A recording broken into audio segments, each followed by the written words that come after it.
So, been a while, huh?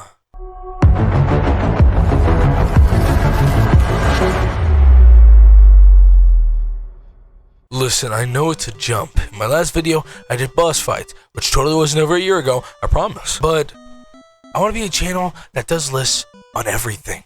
Watch Mojo type shit. I love baseball, my favorite sport in fact, and I want to talk about one of my favorite things, and especially what makes the game so great. Underrated players, baby. I was going to do my favorites, but nah. We're doing underrated players coming into this year. Yeah, that's right. And it all starts with... Now, I'm a Dodgers fan. I actually saw the game against the Pirates on June 11th. And I realized something. The Pirates have some underrated players. And there is one I think needs more attention for real. Yeah. To the point, he's my number 10. Ice. I think his nickname should be Manish. Because when Manish on the beat... Manish on the beat, shebang. All of my ops, they dead. Why do they gas me up? Where does it go? My head. Yeah, I'm using 2025 highlights. Fuck you, dickhead. Weirdo pick, but I genuinely believe he'll be better than folks anticipated.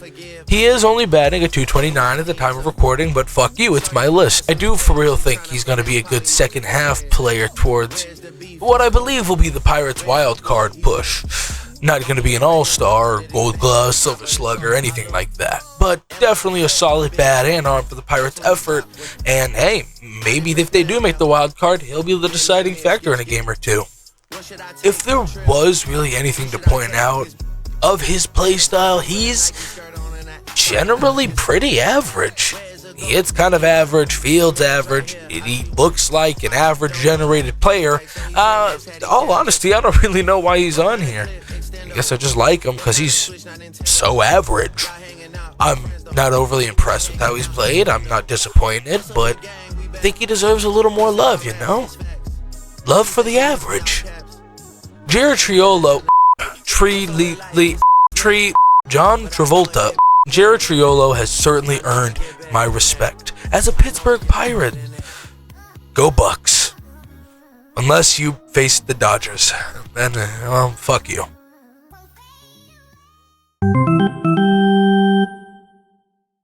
Underrated players tend to spring from one of many places. One of these places is underrated teams. The Marlins are that team, at least I think so. They don't have a moniker of doesn't have a World Series win or has won a lot. So they kind of just get noted as, oh, cool, the Marlins beat, etc. However, I have one player I, for whatever reason, like.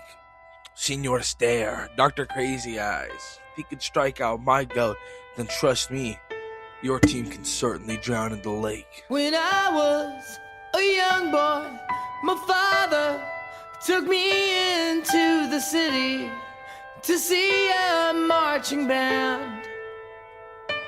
He said, this is also a weird one, but hear me out, man. He's pretty good. At least decent. I think he does deserve more than just they brought in Lake Backer. But I see more than that. I see a guy who could be a massive arm in the postseason. Only one problem. He hasn't been there. He was 1 year too late to the party. Now, granted, I'm not saying he would have turned the tide or anything, but hey, you never know. Lake is genuinely a good bullpen arm, though. As far as come in, pitch inning goes, I trust him to do it. He had an 8-2 record last year, and I really only see him going up from now. I want to see his performance go behind normal season entrances, and I'm hoping the trade rumor from May about the Yankees being interested is true, because I just want my man to sniff the playoffs. Lake is in a similar boat as Triolo. He's average, not an overwhelming pitcher, but good enough to take out his side. He's not some I'd snuff off if he was on the bump, especially with the Mize. His ass could pick you off at the same time. Have you seen his MLB The Show 24 card? Bro looking anywhere but straight. Bottom line, Big Backer is a solid player, and I hope he has a great rest of his career, and at least gets to touch the postseason one time. I'd say he deserves it. He's got the motion in the ocean and 1 foot in the pond. So cry him a river, but don't drown in the lake.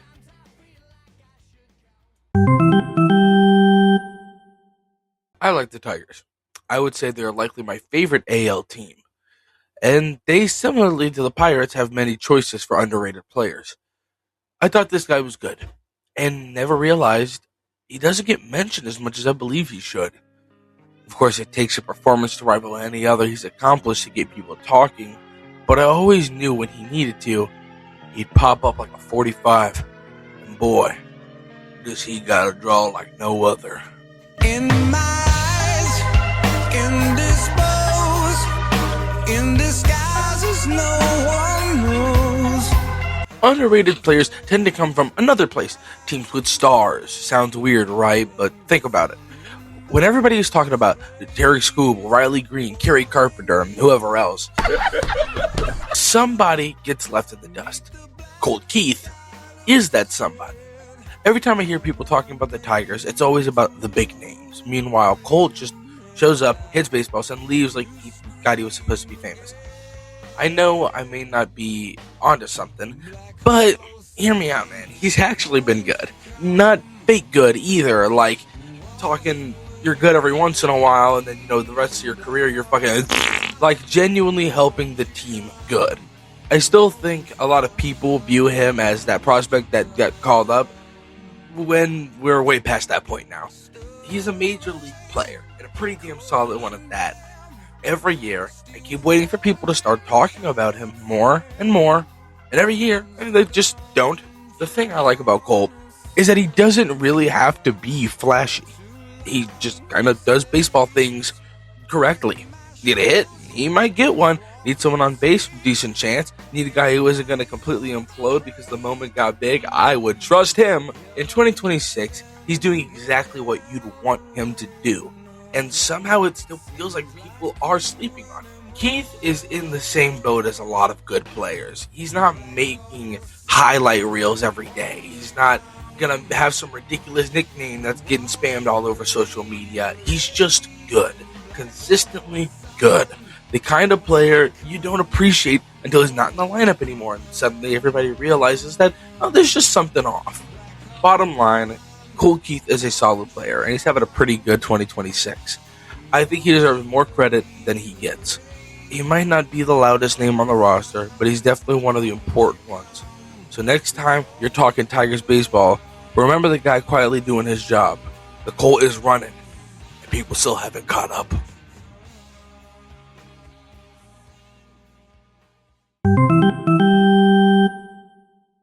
I'm gonna get tons of shit for this one. I know it. Look, I never see people mention him as much as they should, especially with the fact that, in my opinion, this team doesn't go from one of the worst to on top of the world without him. He could have been a Dodger for longer, but the change in scenery was an obvious necessity. Now that he's had it, we'll see where it takes him. Could be a single postseason push, or he could go down as one of the best White Sox infielders to touch a glove on right field.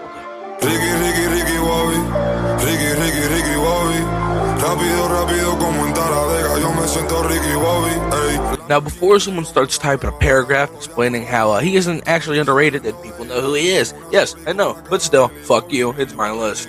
Plus, I think there's a difference between people knowing your name and people actually giving you credit. This is also a weird one because Vargas has kind of been everywhere. Dodgers prospect, trade piece, new team, new expectations, new everything. A lot of players get lost in that shuffle, but somehow he kept grinding through it. I think people spent so much time talking about what he wasn't that they forgot to notice what he actually is. A pretty good baseball player. What I like about Miguel is that he doesn't really panic. Some dudes look like they're fighting for their lives every at-bat. Vargas strolls up there, looking like baseball is another thing on the to-do list. And then he gets a hit, gets on base, innings over, he goes back to the dugout. In 2026, he's putting together a solid year and helping his team win games. Like, a fucking lot of game, a weird amount of game, which is generally considered a positive thing if you're into the whole baseball thing. He's got that sneaky player aura. Like, not sneaky and isn't stealing bases or anything. Sneaky is in every time you check in, he's doing better than you remember. Meanwhile, the conversation is still about someone who hit a baseball into low Earth orbit. I'm fucking talking about Yu Murakami. And honestly, that's why I like him.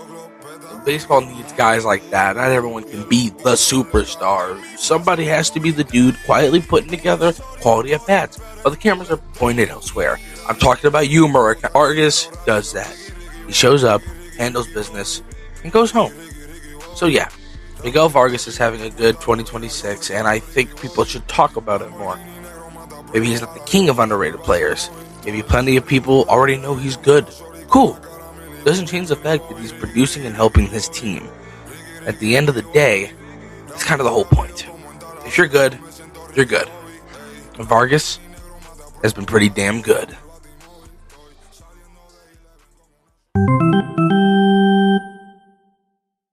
I feel bad for the Angels, man. They try their best every year, but it ain't ever good enough.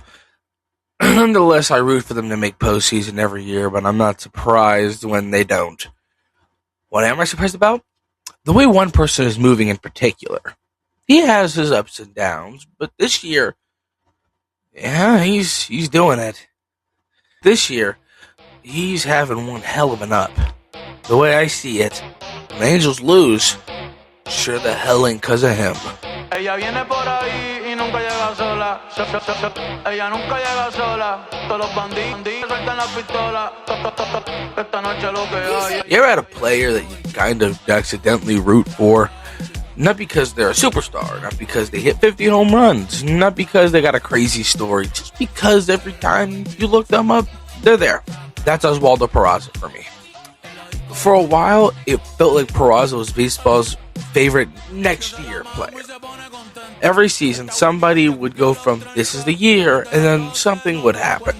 Somebody gets called up, somebody gets signed, someone gets traded for. Meanwhile, Peraza is standing in the corner like the dude who got invited to the party, but no one told him where snacks are. Then 2026 rolls around, and he's actually putting together a pretty good year. And honestly, good. Good for him. Not every player needs to be the face of the franchise. I don't think anyone can beat out Mike Trout for that one. Some guys are just good baseball players. Peraza can play defense. He can contribute at the plate. And most importantly, he doesn't feel like an automatic out. That's a valuable thing. You know how many teams would kill for a guy they could just throw into a lineup and not worry about him? Fucking a lot of them. He's a useful player. He's a winning player. Every team needs dudes like that. You can build, and you can't build an entire roster out of MVP candidates and 40 home run sluggers. Somebody has to do the little things. Peraza's been doing them pretty good. Besides, with a name like Oswaldo Peraza, it already sounds like the random dude in a baseball movie who shows up in the 9th inning, saves the season. If that isn't cool enough, I don't know what is.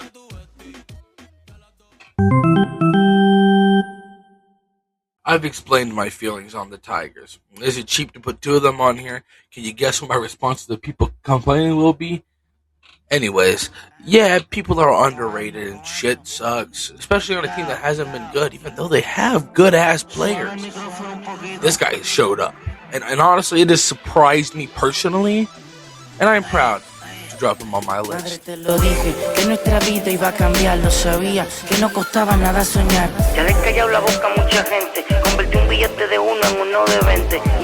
I feel like every year there's some poor fucker that gets stuck in baseball purgatory. It's not bad enough for people to complain about, not good enough for the MLB network to make a 30-minute special about him, just trapped in the middle while everyone argues about somebody else. Kaiser Montero is that poor fucker. Which is weird because the dude has actually been pretty solid. I think part of the problem is that that people see a young pitcher and immediately start looking for what he can't do. Doesn't throw 103. He doesn't have some cartoon villain splitter that disappears into another dimension. He doesn't strike out 17 guys every start. Like, alright, man, neither do most pitchers. The goal is to get out, not be fucking Goku. Montero is one of those people that does look like he belongs in his position. He doesn't seem confused. That's a bigger compliment than people realize. Some young pitchers get called up, and every inning feels like a hostage negotiation between the fucking baseball and the batter. Montero just gets out there and pitches. He attacks hitters, works through jams, and doesn't look like the moment is swallowing him whole. Granted, until it does, but that can be said for most pitchers. The other thing is he's becoming one of those guys where I trust the start more than I trust the discourse around him. Every time I see people talking about him, you'd think he's either a future ace of baseball or a guy who should be working at McDonald's fryers. But then I watch him pitch, and the answer is usually way simpler. He's good. That's it. Just good. And maybe that's why he gets overlooked. Baseball fans love extremes. They want the next Cy Young or the next disaster. Dude quietly putting together a quality start is not going to move the needle so much. But those guys matter. A lot. Teams don't survive 6 months of baseball without pitchers like that. Kiter Montero is having a good year, and I think he deserves more attention for it. He's not carrying a giant spotlight around. He's not kicking down a door demanding respect. He's just taking the ball and doing his job. If he keeps pitching like this, people are eventually gonna notice. Or they won't. Baseball fans can miss a billboard if it's wearing a Tigers jersey. So here's where I get the bandwagon or biased comments, but man, fuck y'all. I'm over admitting that there's folks on my team that don't get their love. And this is one of them that don't and deserves it. I always believed in him when no one else did. Okay, enough of the monologue. Bring in his music. I can ice your arm, ice it. I can ice your charm, ice it. I could get your cocoa, but that photo sent you home. Go home. I pulled up in Soho in a Robo Cybertron. I don't care what they on, no, from Two Fingers and Thumb. Sometimes I think being on the Dodgers is like the worst thing that can happen to an underrated player. It sounds stupid, but like when you're on a team full of stars, everybody becomes background noise. Shohei breathes, paparazzi. Freddie gets a hit, buddy, you never existed. Meanwhile, Justin Robleski could throw a gem and a half. Baseball world would never respond, or they'd just be like, oh, cool, anyways.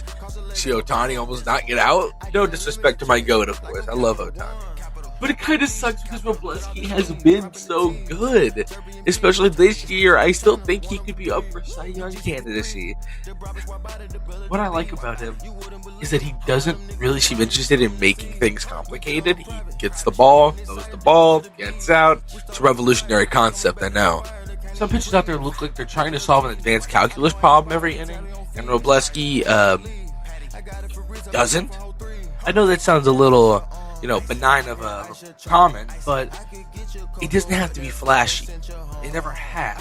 He isn't. He gets the job done. And honestly, that's probably why I ended up liking him so much. With baseball rosters that are full of players that get talked about so much, it's nice to have a guy that you can just look at him and say, yeah, he was pretty fucking good. A lot of young players can look good, during the regular season at least. Doing it when every game feels like the entire baseball world is watching is different. The postseason is a pretty good example of those games, and Robleski showed he could handle those moments and not completely melt into a puddle of nerves, which is a nice quality in a pitcher. I think those playoff appearances made in the 2025 playoffs made me take him a lot more serious. Now that he's backing it up with a strong 2026, it feels even more justified. He's not the biggest name on the Dodgers. He probably never will be. That's a hard mountain to climb when your teammates are Asian Jesus, Canadian Superman, and oh my tummy hurt. But he's doing his part and doing it well. So yeah, give the man credit. At least learn how to pronounce Robleski before he throws a heater at you on some Andres Jimenez shit. And if you have an issue with my placement in here, I'll tell you what he told Jimenez. Fuck you, motherfucker. So, the Rockies are a team, but they have players, right? So not much to say on the team, where their second highest WAR player at the time of recording is fucking Antonio Sensatella. But this guy's been popping off. He's been fucking great. And he's not underrated technically, but he wasn't suspected to pop off this hard. I swear to God!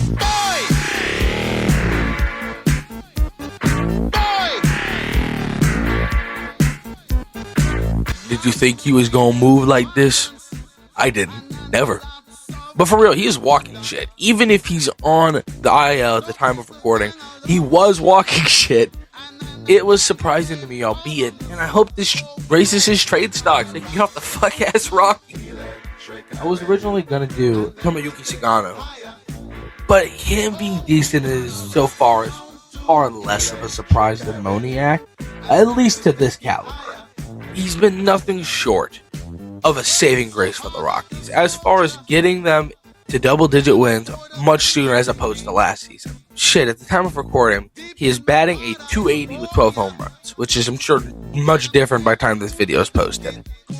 But Gang is doing a lot to move differently in the time where Doyle and Tovar are meant to be the faces of the franchise. Although, that may be Hunter Goodman now, and I will admit, he is no Hunter Goodman. That doesn't take away from how he's been. I tend to pity the Rockies. I'm sure most of the baseball community does. And Mickey Moniak is starting to get extra pity for being really good now and on a team that can't be described so similarly. It takes a lot to go from number one pick to generally agreed on bad player to getting back on top of the world. But he's managing it pretty well so far. I think he could even be traded at some point. He was down. He just needed to come up. I think he's been on this so far, and I want him to be a silver slugger in the outfield so bad. And he definitely deserves an all-star spot. I know he isn't going to get it, but oh, dude, I will fucking eat the commissioner of baseball. I'll fucking do it. Much love to the Rockies. You will one day make it big, fellas. In your dreams, or everyone else's nightmares.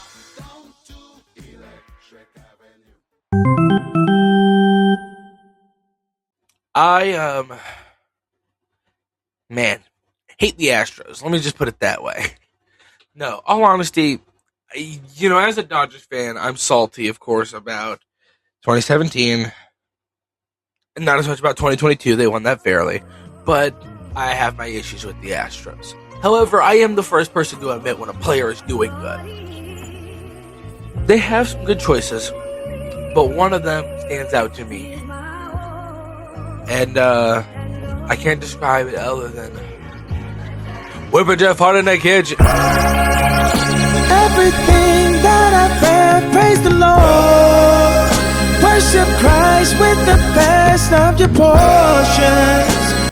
One thing I've noticed about Astros players is that they don't really leave much room in the middle. You're either future superstar or just a complete disaster. There doesn't seem to be an in-between, and Spencer Arrighetti spent a while being shoved into that conversation. And I never really understood why, because when you watch him pitch, there's a lot to like. Even as a Dodgers fan, salty about 2017. I think some people made up their minds too early. A couple rough outings happened, and suddenly that's all anybody remembers. Meanwhile, the good starts keep piling up, strikeouts keep showing up, and the flashes of dominance keep showing up, and at some point it stops being a flash and starts becoming the player. And look, not every start's going to be perfect.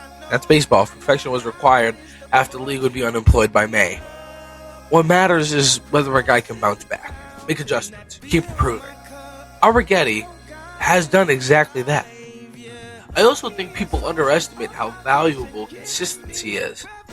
Everyone gets excited about the aces and the highlight reels, but teams need pitchers they can trust. Guys who can take the ball every fifth day and give them a legitimate chance to win. That's not some small thing. That's one of the hardest jobs in sport. Which is why I think Arrighetti deserves more recognition than he gets. He's put together a strong 2026 so far, and he's shown real growth. And he's become the kind of pitcher teams are happy to have in their rotation. But hey, don't get it twisted. It's forever fuck the Astros. Astros K till I DK. But I suppose it isn't fuck Spencer Arrighetti.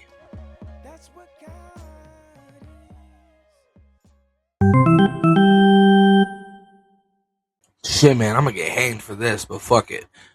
I'm always thinking of who's gonna be amazing next season with everyone I watch. That being said, I don't think he gets his love. This guy, well, he is now, but he wasn't. I don't know how to describe it. His ass is probably an all-star, ain't he? Fuck. Anyways, here we go.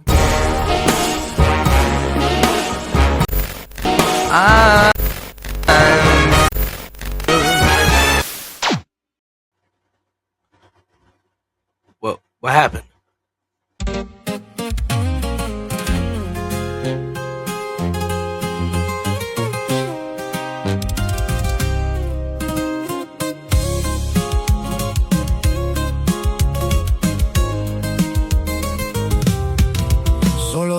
Oh, get faked out, dumbass. But yeah, Paz is fire.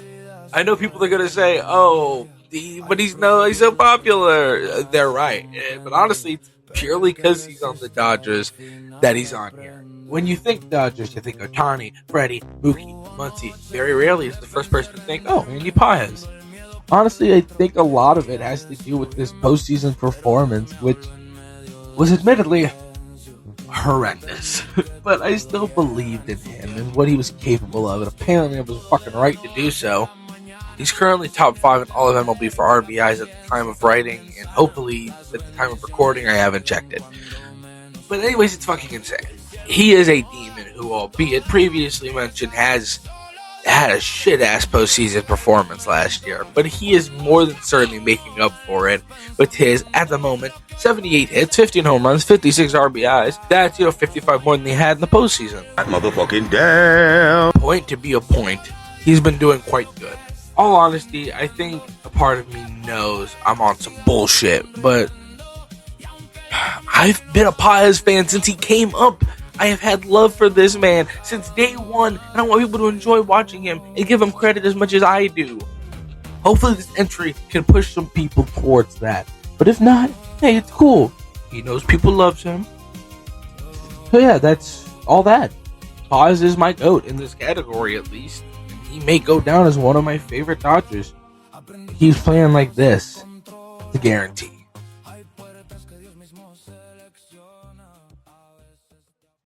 Well, that's that, my friends and fans, if I still have any. I think I did a bang-up job on this list. Alright, anyways, go MLB, go Dodgers, and fuck the Padres. See y'all later.